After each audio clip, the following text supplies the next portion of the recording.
Hi, everybody. Welcome to the Strand bookstore. I know I caught you. You were all reading and not expecting this. Anyway, welcome to the Strand. Thanks for coming this evening. I'm Jessica Strand, and I am not related to the Bass family that owns this bookstore. But I'm the events director here. And tonight I'm very excited to introduce this year's Pulitzer Prize winner in poetry, Tracy K. Smith, and the Poet Laureate of Brooklyn, Tina Chang. So Tracy won the Pulitzer with Life on Mars. She's the author of 3 books of poems and the recipient of the James Laughlin Award. This evening she will be reading first, and then Tina Chang will be reading. She's the author of 2 books of poems, including Of Gods and Strangers, an anthology of contemporary poetry from the Middle East, Asia, and beyond. She's been the Poet Laureate of Brooklyn since 2010. Please join me in welcoming Tracy K. Smith, who will read, and then Tina will read, and then they will be in discussion in these chairs behind me, and then they will sign books. Okay, thank you very much.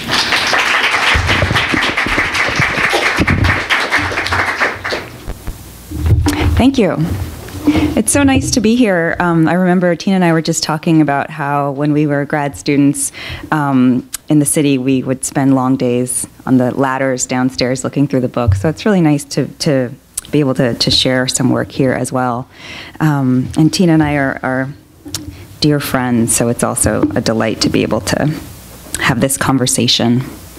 I often preface reading poems from Life on Mars by just saying that initially I was thinking about the genre of science fiction as a way of looking at American life that might put me at a slightly different vantage point than I was used to finding myself in as a poet. And I had a lot of fun watching a lot of science fiction movies from when I was growing up in the 70s and 80s, and thinking about what genre brought to my own poetic voice.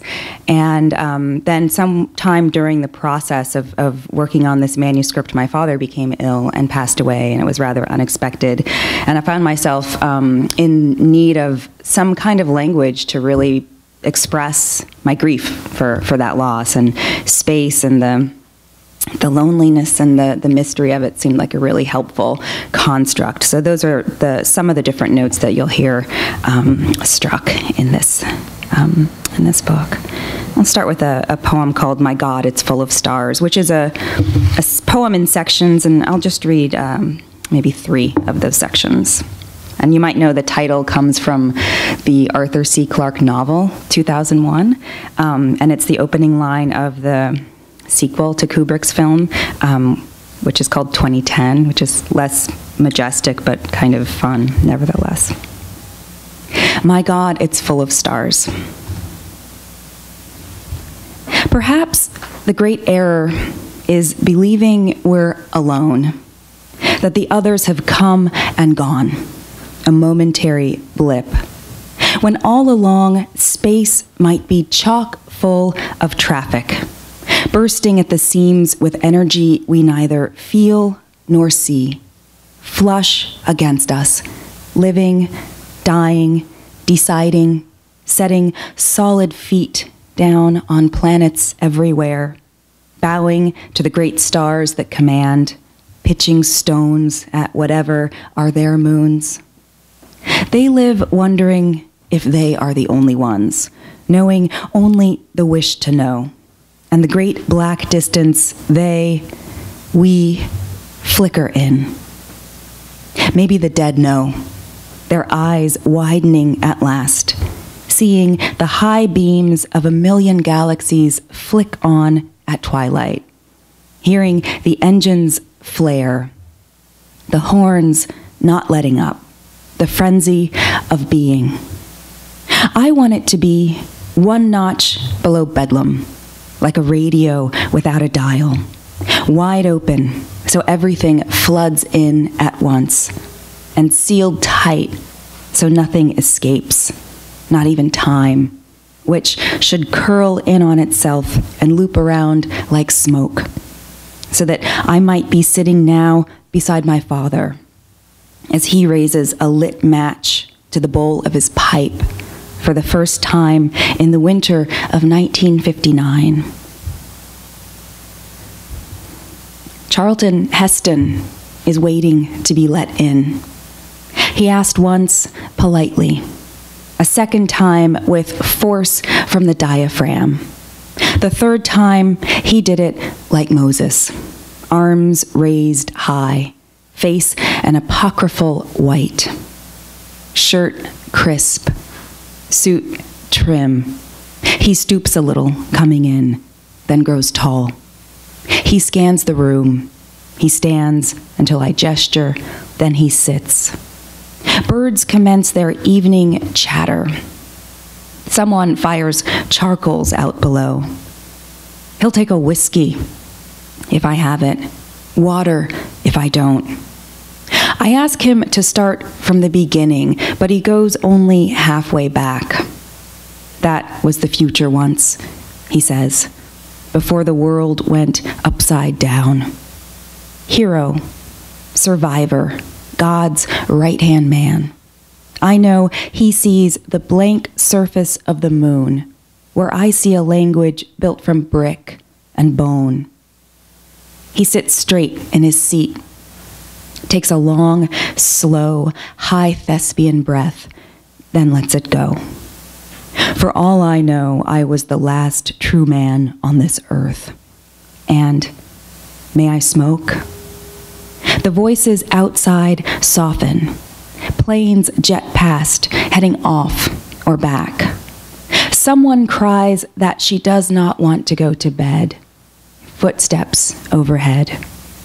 A fountain in the neighbor's yard babbles to itself, and the night air lifts the sound indoors. It was another time, he says, picking up again. We were pioneers. Will you fight to stay alive here, riding the earth toward God knows where?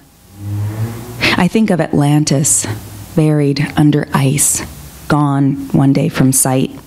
The shore from which it rose, now glacial and stark. Our eyes adjust to the dark.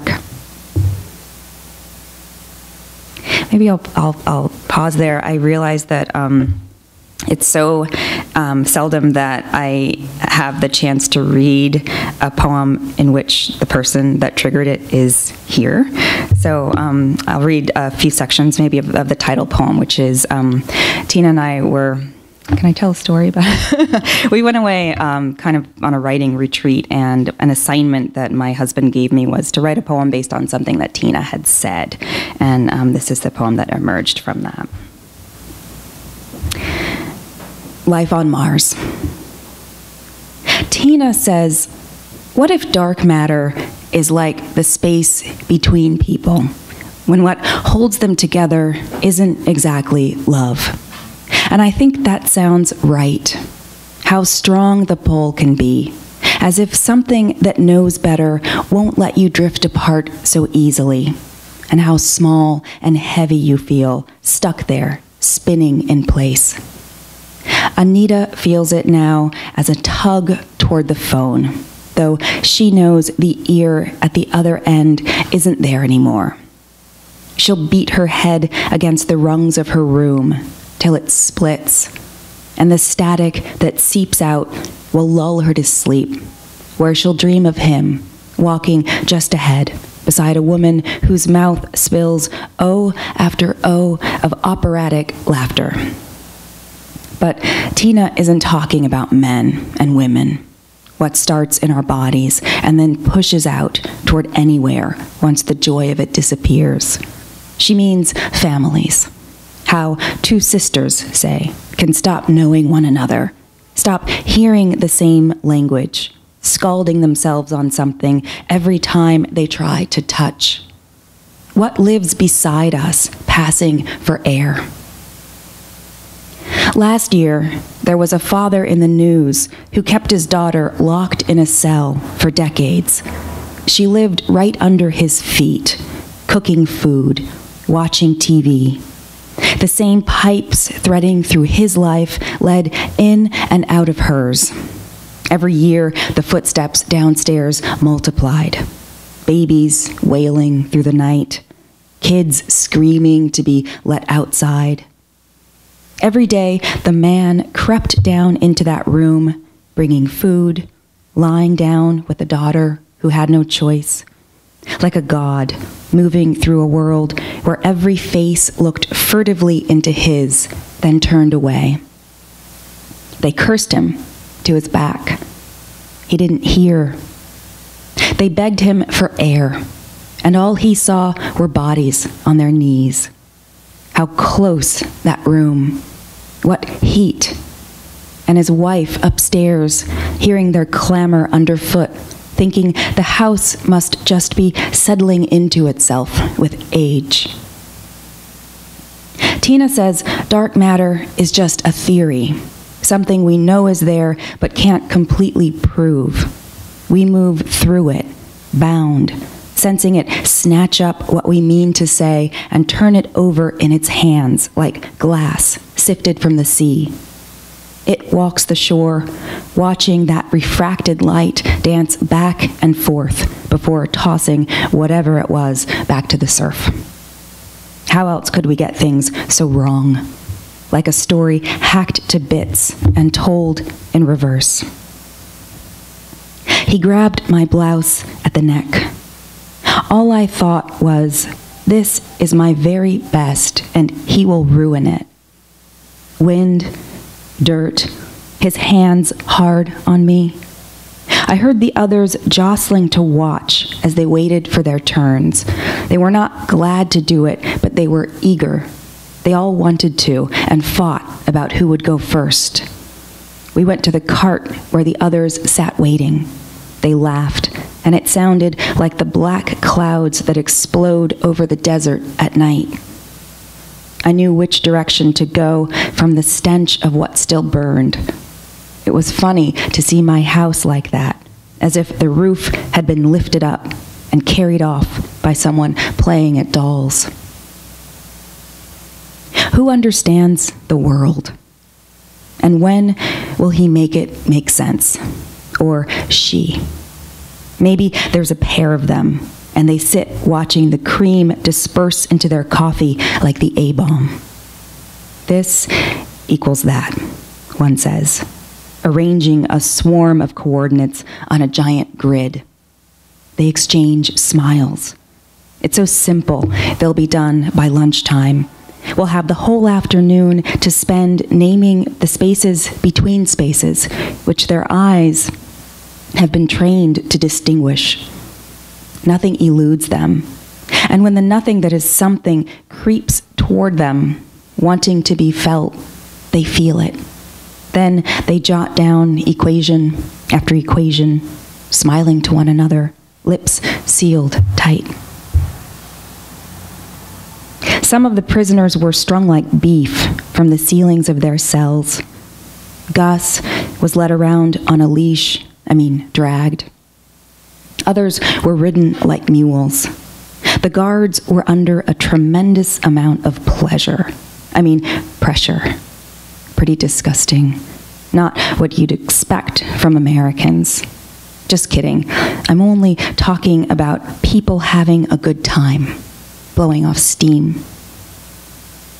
The earth beneath us, the earth around and above, the earth pushing up against our houses, complicit with gravity, the earth ageless, watching us rise and curl, our spades, our oxen, the jagged lines we carve into dirt, the earth nicked and sliced into territory, hacked and hollowed, stoppered tight, tripwire, the earth ticking with minds, patient, biding its time, the earth floating in darkness, suspended in spin, the earth gunning it around the sun, the earth we ride in disbelief, the earth we plunder like thieves, the earth caked to mud in the belly of a village with no food, burying us, the earth coming off on our shoes. Tina says we do it to one another every day, knowing and not knowing. When it is love, what happens feels like dumb luck. When it's not, we're riddled with bullets, shot through like ducks. every day to ourselves and one another? And what if what it is and what sends it has nothing to do with what we can't see, nothing whatsoever to do with a power other than muscle, will, sheer fright? Maybe I'll close with a poem that felt in my mind like an extension of the sense of, the strangeness of life on Earth and the strangeness of science fiction. I was pregnant when, I was finishing this book, and I was trying to imagine this person that was waiting to come into my life. So this is a poem about that. When your small form tumbled into me, I lay sprawled like a big game rug across the bed, belly down, legs wishbone wide. It was winter, workaday. Your father swung his feet to the floor. The kids upstairs dragged something back and forth on shrieking wheels. I was empty, blown through by whatever swells, swirling, and then breaks night after night upon that room. You must have watched for what felt like forever, wanting to be what we passed back and forth between us like fire, wanting weight, desiring desire, dying to descend into flesh, fault, the brief ecstasy of being. From what dream of world did you wriggle free? What soared and what grieved when you aimed your will at the yes of my body, alive like that on the sheets? Thank you.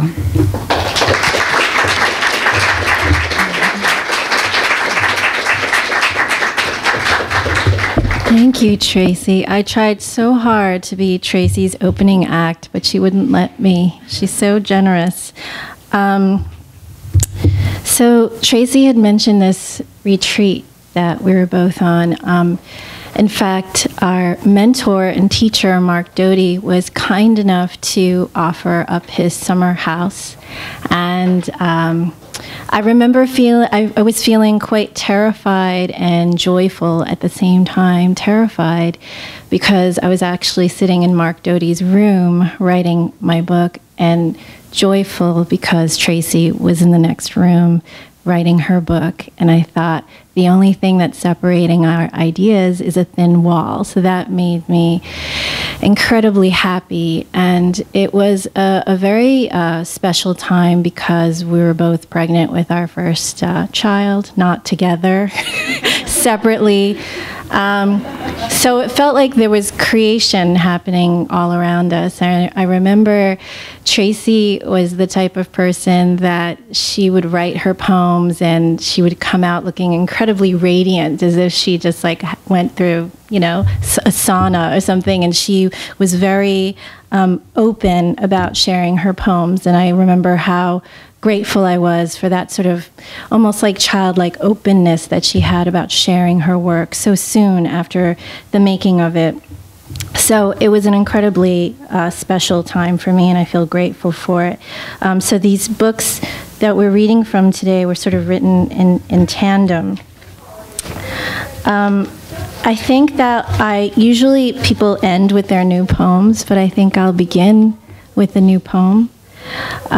Recently, I was on my way to a reading, and then I found out that my son got into an accident, and I was really torn because I felt like I was drawn to want to run home to him, but I felt incredibly responsible. So I went to my reading, but gave the strangest reading ever because I kept thinking about him. So I thought I would read a poem about just that experience of not being there, so thus envisioning it. This is called The Chase. I run my finger along the stitches on my son's forehead, which are train tracks turning west. Yesterday, my son ran through his life. Feet pounded the rubber below his feet. Summer edged itself out of the mouth of the season's last sprinklers. Wind carried his body forward as he was chased by a dark-haired girl with the face of a Russian doll. As he turned, he glimpsed her tangled hair, taken by the image of her berry mouth, stained with jam. He felt the promise of her pursuing him, the girl he loved, a girl he might one day choose to love, the past and future colliding as he crashed into a lamppost ahead of him. This is the day's punch and soar, the moment's thump and shatter. I'll take it, he said, and plunged forward like a locomotive into the unknown before him, his forehead splitting open. The blood that spilled down became miniature thought bubbles, spreading on his neon orange shirt. I'm not there, but still I open my mouth to warn him. I'm not there, but I see all the good fathers leaning over him to offer a shirt, a towel, anything to stop the blood. He breaks into a cry, which is just another version of the heart's fracture. And there he sat with his father, who held his large and calloused hand to his son's head, as if the hand itself could stop the hurt from coming. As if it could serve as a bandage to the wound a woman might someday inflict, the many opportunities for the heart's peril and disaster. My son laid on the ground, looking at the great lamppost that defeated him, viewing the sky from his fallen position. He noticed that from his perspective, the birds and the airplanes were about the same size, and how they flew past one another as if sharing an understood pattern of skill and grace.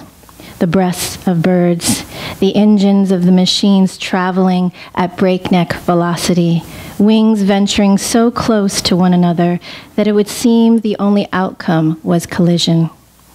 If this is love, I want to be witness to it, a new wind, new territory, love out of proportion, the largeness and the smallness of things rummaging in the same hemisphere, risking damage, sacrificing all for the inevitable and furious impact.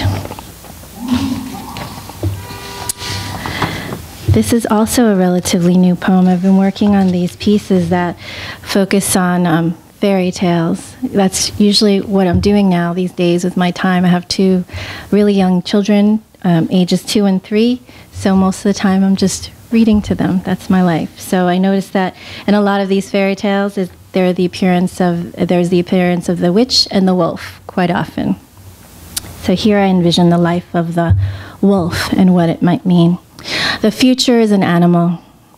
In every kind of dream, I am a black wolf careening through a web.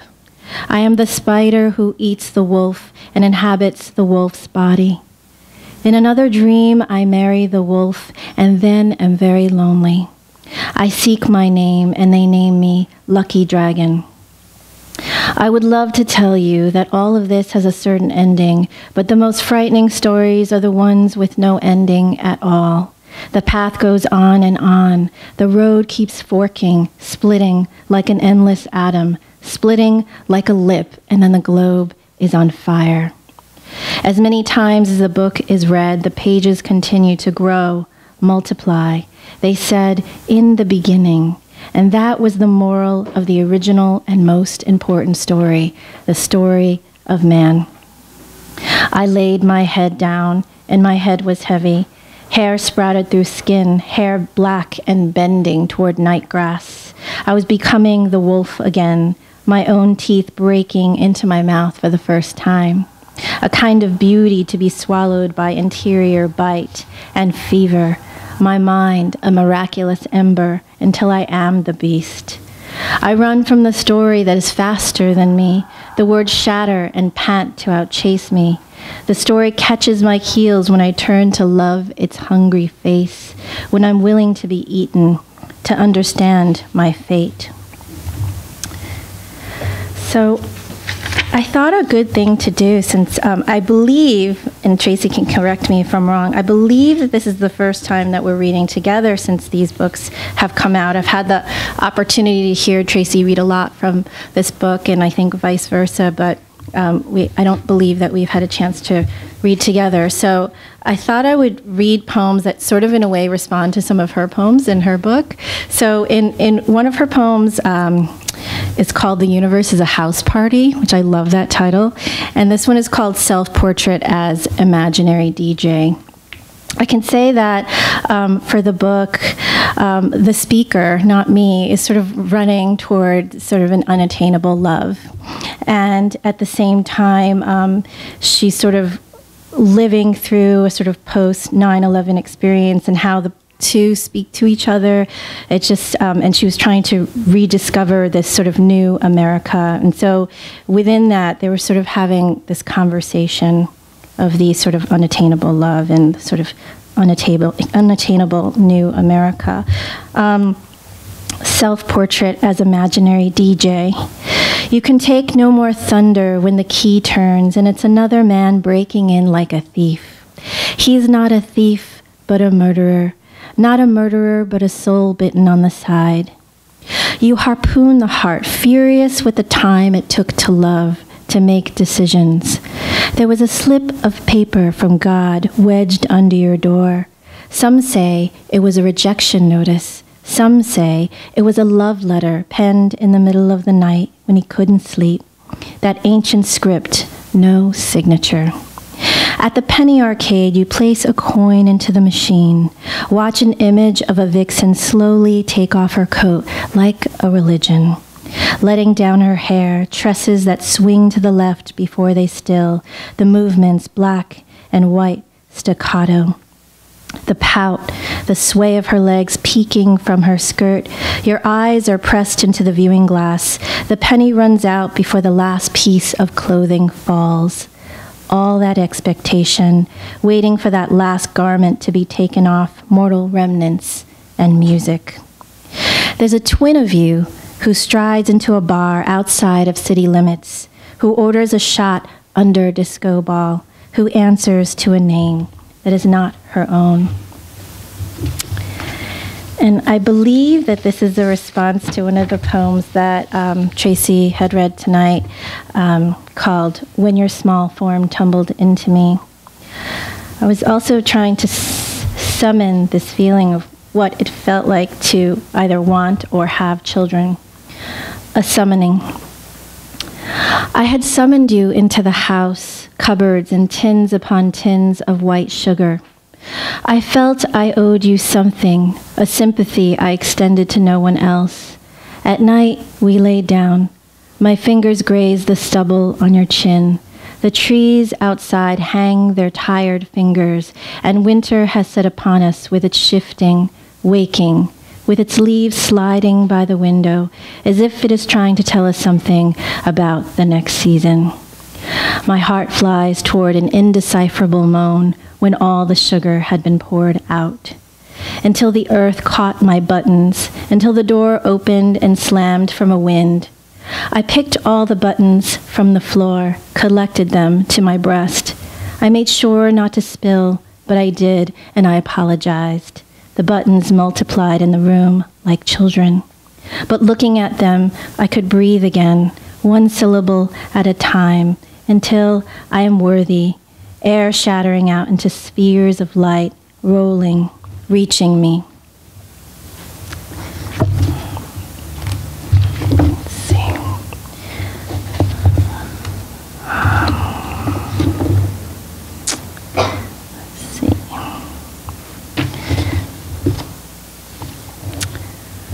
Baguio.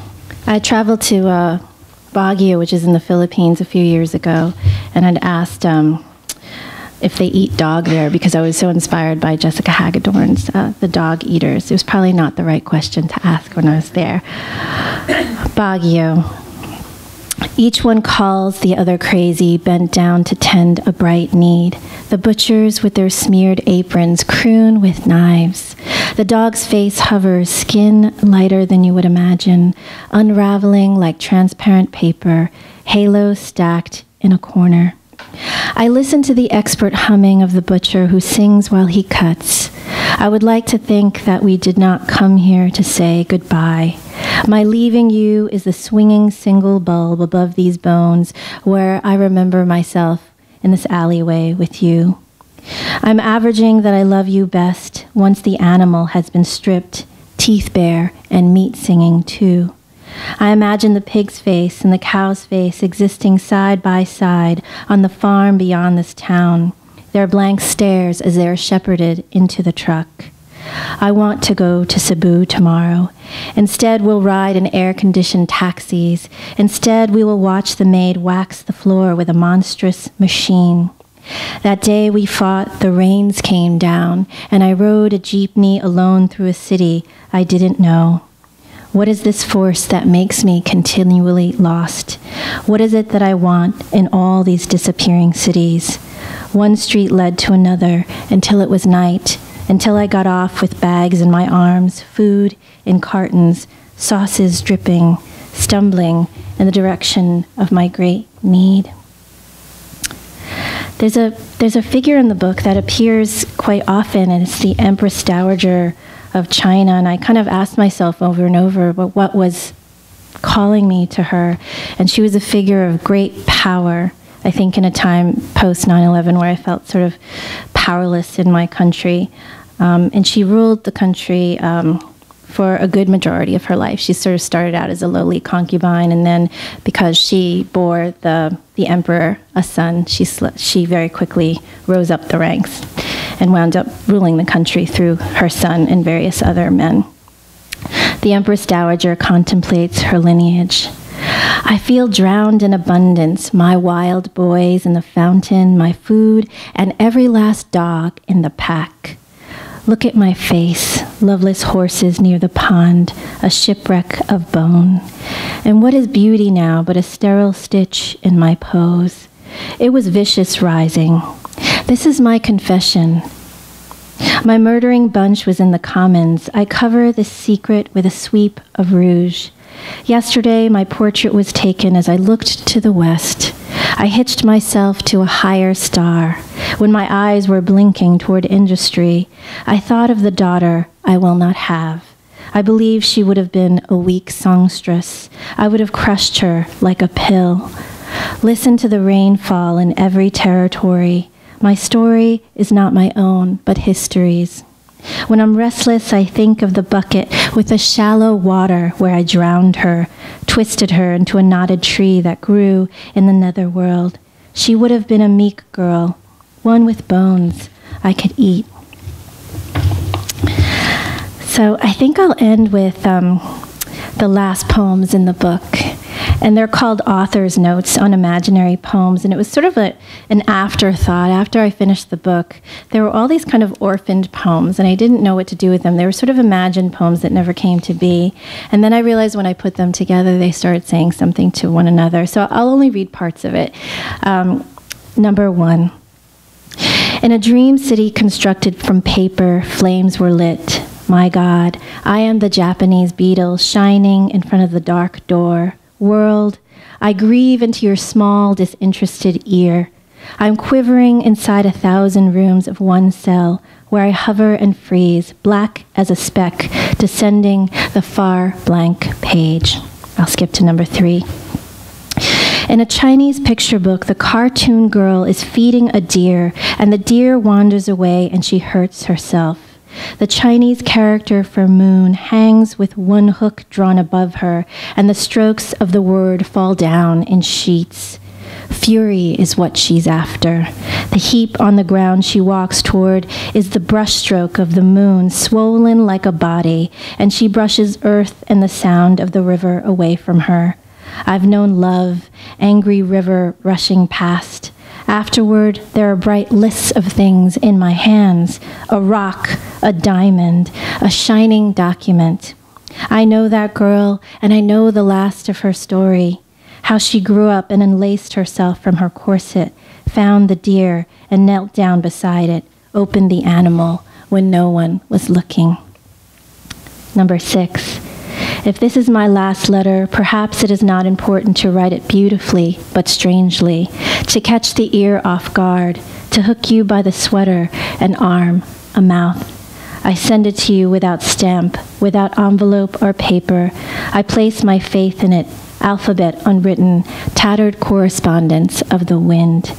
Some people were faithless, as they built a bridge with string, with wood.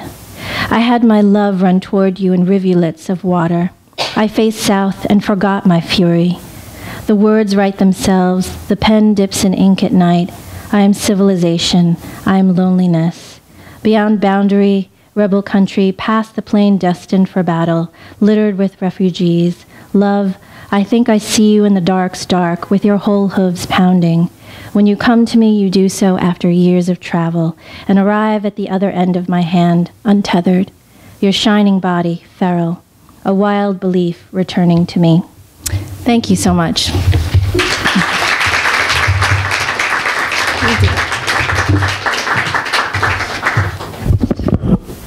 Hold on to that for a second. Okay.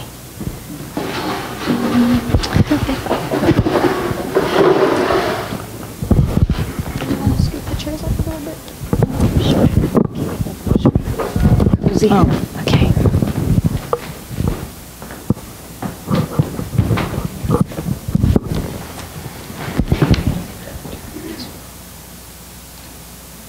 Okay, thanks. I feel like we've talked so much about our book, and what was great is that we could experience the process of writing the book together, which I consider a very lucky thing. And I was trying to think of things that perhaps I didn't know, and I think it's probably endless, the things that I don't know about the process and what it meant for you. But I guess when I was rereading it again on the way over here, I was thinking that besides the clear influences of Bowie and the Hubble telescope and the themes that you were talking about in the beginning of your reading, what were some of the invisible things that were influencing you? I think when I'm thinking of this question, recently, I think an interviewer asked Junot Diaz when he was writing The Brief and Wondrous Life of Oscar Wilde, he said, what were you thinking of? What were you reading at the time? What was inspiring you at the moment of writing that book? Starting out slow. That's a hard question. I think that when I think about that time, I felt like it was a very spiritual time, and I think, loss and expectation kind of both push us to this place where we're trying to imagine what we have no access to, or no literal access to, or no proof of. And I remember trying to find the voices that felt like maybe they had gotten close to it. And one of the poets who I feel did is Lucille Clifton. And we were both students of hers when we were at Columbia. And I remember she would tell us stories about poems that she kind of received, that she imagined were or understood to be voices from this other realm speaking to or through her. And those poems later appeared, I think, in Mercy, one of her last books. But I always envied that, and I always believed that maybe the work of a poet is to learn how to listen, not just to ourselves and not just to what we know and what our sense of language can guide us into. But I also am maybe in the minority in believing that there is something else that we might muster a sense of if we can just find a way of being receptive. And so I wanted to do that, not only because I liked that idea, but because I wanted to know how to say goodbye to my father. And I'd lost my mother about 14 years before, and I felt like losing him opened up maybe a more mature sense of closure, or an opportunity for that for me. So I remember as I was working on that book thinking about the events in the world that were troubling to me, and wanting to find out if there was a way that they might teach me what questions would be worth asking.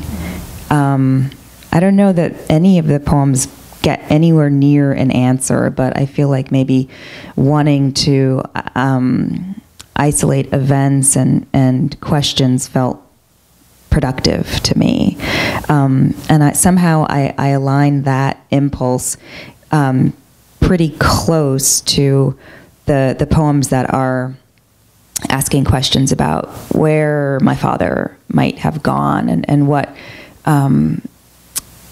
space I might try and listen toward or imagine in terms of him and the need to kind of maintain some sense of connection. But I'm thinking, as I'm saying this about, can I ask you another question, just because I'm curious? So when you were thinking about those things, which was the first poem that you wrote that you started, that those larger questions started to come into being, that you felt like maybe became an anchor for the book?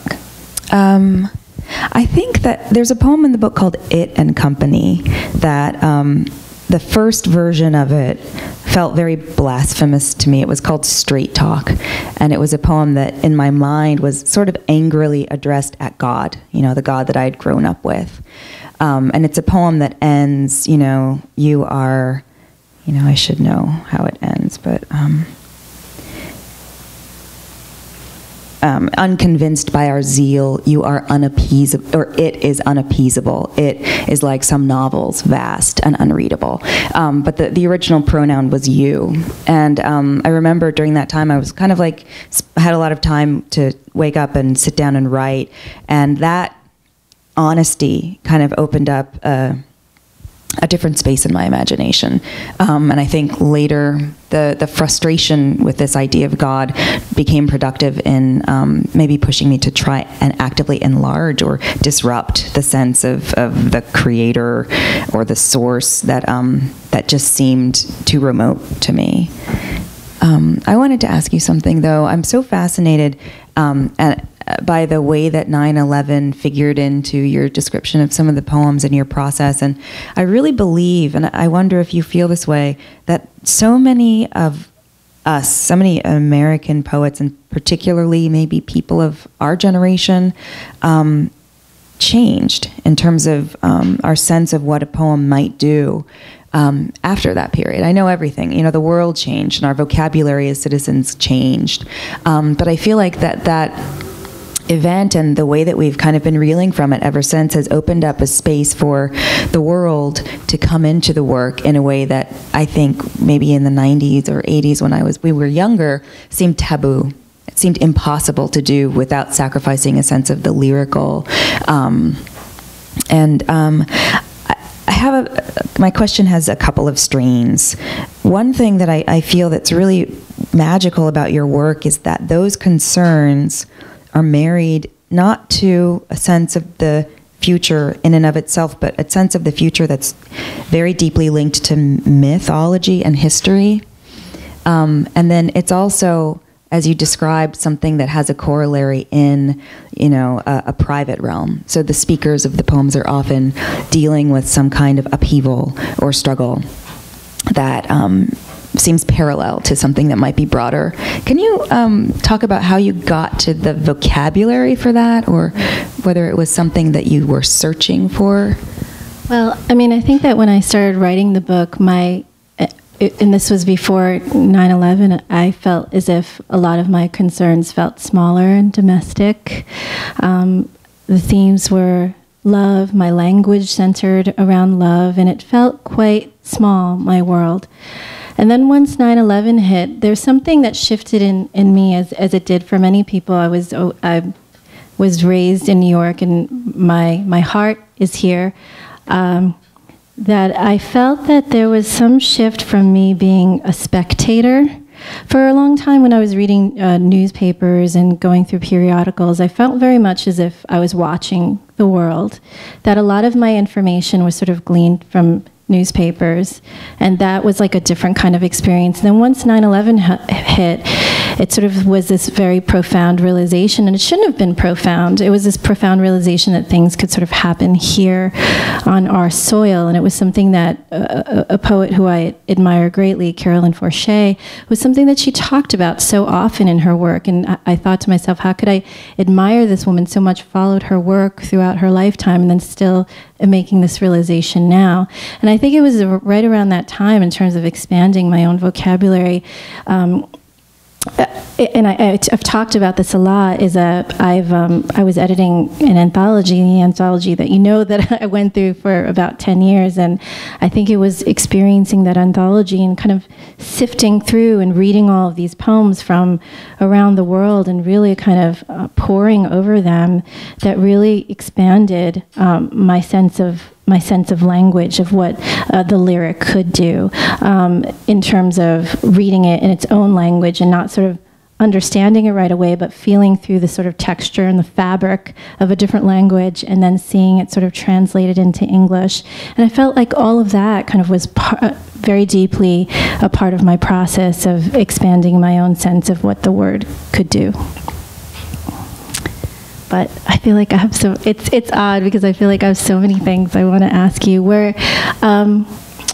there particular poems that were more difficult for you to write than others in the book? Oh yeah, there's one poem that I don't think I've ever read. Well, I'll back up a little bit. I gave a reading a few nights ago, and my father's girlfriend of 12 years was visiting New York, so she's his widow basically, and was in the audience as I was reading some of the poems, some of the elegies for him, and suddenly knowing that he wasn't just a character to everyone else in the room but me, but that there was a person who'd shared her life with him, made the poems feel extremely I felt very vulnerable, and I also felt really grateful that maybe I was invoking him somehow in a way that might be realer than when I read those poems to strangers. But there are some poems in the book about family that are a little bit, they're hard. There's a poem called No Fly Zone that is addressed to someone in my family who I have tremendous love for, and also a desire to push in some way. And I feel like that was it's a poem that I still am not sure if the impulse behind it is right in a way. It made me say some things that I always kind of tried to swallow in a way. And I remember that was one of the poems that you had read to me when we were away on our retreat, and how much I felt like and it's different the way you feel about the poem than the way I felt about the poem, that I felt like I was really reaching that place of pure vulnerability. I was so surprised when you read that poem, and I thought it was really something really profound in the making. Thanks. But I feel like we should maybe open it up, because we could do this at home. We could do this at home. Are there any questions? Why poetry? Why poetry? I remember the moment that I got poetry. I'd always loved it as a child, and I liked making kind of puzzles with words. I liked the feeling of wisdom that I attributed to poems, and I wanted that for myself. But I remember when I was older, I was in college, reading a poem and really coming under its spell and realizing that it was visceral, and that it afforded the reader, and I also imagine the poet, the opportunity to kind of stop and look at very small details with such scrutiny that they become completely other. The poem that did that for me was Seamus Heaney's poem Digging, in which the poet, the speaker is looking at a pen, and in the beginning of the poem he says, between my finger and my thumb the squat pen rests snug as a gun. But then as he considers the pen and his environment, he goes backward in time and remembers his father and grandfather working the land, and by the end of the poem, having really kind of just stepped back into that history and that sense of place, he looks at the pen and he says, between my finger and my thumb, the squat pen rests, I'll dig with it. And so suddenly the pen becomes a completely different kind of implement, but also suggests a different kind of urgency and a different kind of vocation. And that just really blew my mind. And I wanted to be able to look at the things that were at hand and let them teach me something about not just themselves, but myself, and the world that I was in. What about you? I feel like I'm asked that question a lot because of this Poet Laureate role. I get asked the question quite a bit, in maybe slightly different ways each time. I think it's an important question, but I also find that when I watch children, and I watch children at play, I've had a good opportunity to go to quite a few public and private schools, just watching children, and their tendency is always toward what Robert Haas was recently talking about, which is the rhythmic imagination. How even my son, he's 3 now, and he kind of jumps in my lap, and the first thing he wants to do, and it's not necessarily because of me, he wants to write a poem. So it's saying something that maybe the creative imagination works toward a kind of song, because when Tracy and I were going to Columbia together, we had a wonderful teacher named Alfred Korn. And at the time, I don't think I was convinced that he was so wonderful. He was just he was an incredibly smart man, and his lessons were very, very intimidating to me. And he would make us read poems with the kind of rhythm, almost like a Shakespearean rhythm that I didn't think that I could master, and I sort of was laughing at myself all the time. But now when I look back on his lessons, I remember one of the lessons that he had was about how we begin with rhythm. We begin with heartbeat. And I think that we grow up knowing that, and then at one point, and this is like something that I speak about quite often, something kind of jiggles around somewhere in our education of poetry where we have the tendency to become a little bit intimidated by it. But if you kind of reach back and you kind of like think about when one was a child and how our imagination was alive and it grew with poetry, you realize like we're really not quite that far away from it. And if you think about it with this sort of more profound, the more profound sort of occasions in our lives, like funerals, when someone passes, when someone is getting married, it's like always the poem that seems to be the document or the statement or the song that is just the right thing that encapsulates what we mean to say is like our experience as human beings on this earth. So I would say that as a child, it was something that struck me. One of the first poems that I ever understood, really understood, like in my body, was the love song of J. Alfred Prufrock. It was like the lines, just the first few lines. It was, and I'm paraphrasing it all around, but let us go then, you and I, when the evening is set out against the sky, like a patient etherized upon a table. I'm like, what is this patient on a table, and why is it compared to the sky? And just that kind of questioning made me love poetry, because I wanted to understand that natural curiosity that I had. So I think it's that natural curiosity that just keeps me going and makes me wonder all the time about poetry and wants to make me teach it and love it and share it. So that's what it is for me. I feel like we live in the language that we live in is so disruptive to the kinds of insights that are not, they're not necessarily paraphrasable. We live in the language of text and of commerce, and a poem is, I think, designed to bring us closer to the language of experience, and I mean, I'm not saying this in a religious way, but even belief. It's a language that's willing to perform those impossible feats. And I wish that everybody, I know many people are required to read poetry in school, and it becomes an adversarial undertaking, right? Like, what is the poet trying to say? And but really, I wish that there was equal space in our lives for the language of poetry and what that puts us in mind of as, the language that we, have consented to because of where and when we live.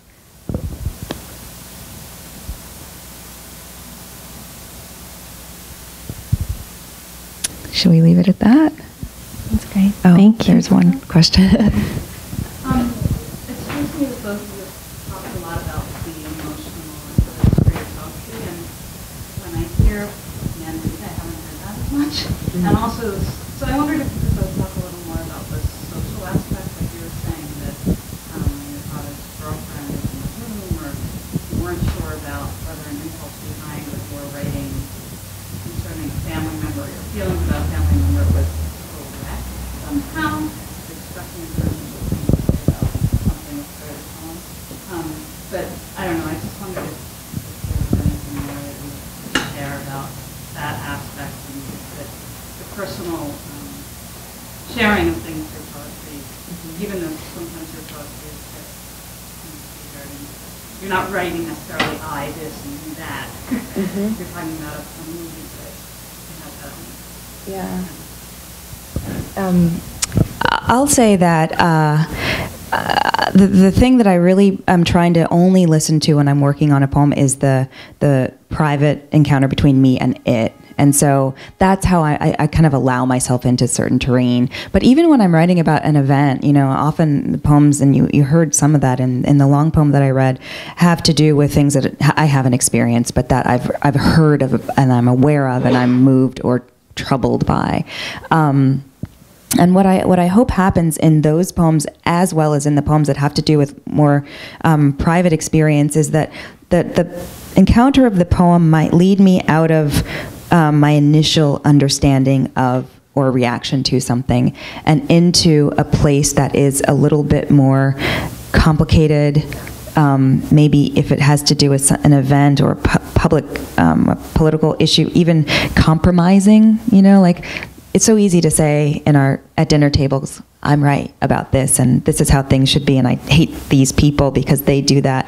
But I don't think that mindset really can survive in a poem.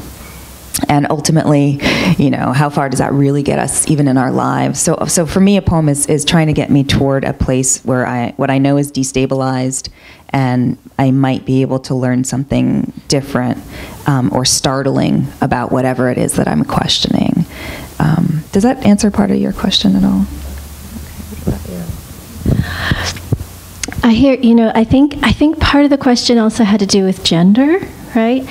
I hear so many men, and maybe, the reason why I keep talking about Robert Hass is because I went to this really beautiful private conversation, and I think that they should have many more of them. It was just almost like a circle of educators just listening to this wonderful poet, Robert Hass, who has such a great mind. And I felt like so much of his conversation had to do with emotions. So I feel like maybe I have this lucky life where I'm encountering many men who are unafraid of talking about how the emotion is sort of like the impetus for a poem. It has to be, I remember when Tracy was kind enough to talk to one of my classes, and I think that they were asking her from where she writes her poems, and I remember one of her statements is that she writes from a place of awe, and I thought, what a beautiful place to have as the center of where you work from.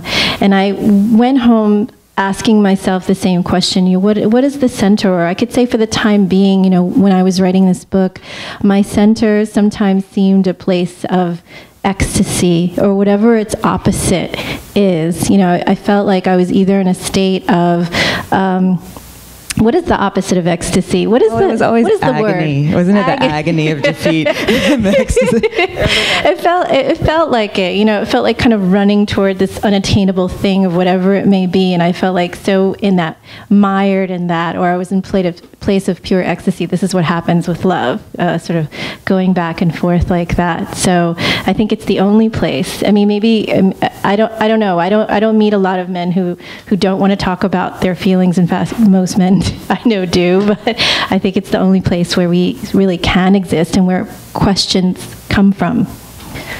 There's so many, this conversation won't go on forever, but there's so many different ways of mining that.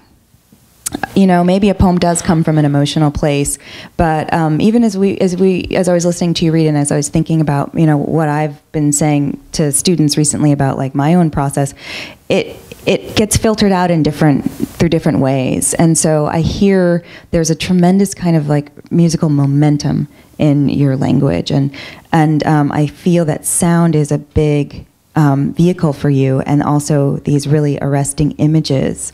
And I always feel for myself that the first, the exit wound for me is through the realm of like a statement, and when I starting a poem, it's often through logic or statement, and I have to push myself or remind myself to move in these other directions, the direction of music and the direction of, and so I imagine that different poets, when they speak about poetry, with the sense of authority, their authority is filtered through the mode that comes most naturally or confidently to them. One more really brief question. Okay. So on top of T.S. Eliot, actually, because you mentioned freedom, he actually said that that you have to kind of depersonalize your poetry. You have to do a continual self-sacrifice to kind of get to get to the eventual art form to make a poem. So how do you reconcile that emotion? Is it more to form, or is it more to how you feel? There are so many ways to approach that. I mean, I think just like Tracy was saying, there's so many different things that I have to really remind myself of. And I think that it comes in several different phases.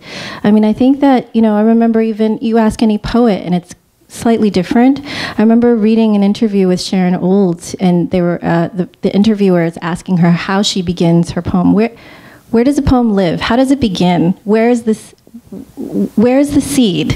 And for her, it was sound. And she thought, whenever I begin writing in my notebooks, I begin with sound. It's the first things that sort of start clunking against my ear that makes for that kind of rhythm that Tracy was just talking about. And for her, maybe it's something else that comes first, and then she must remind herself of rhythm or this or that.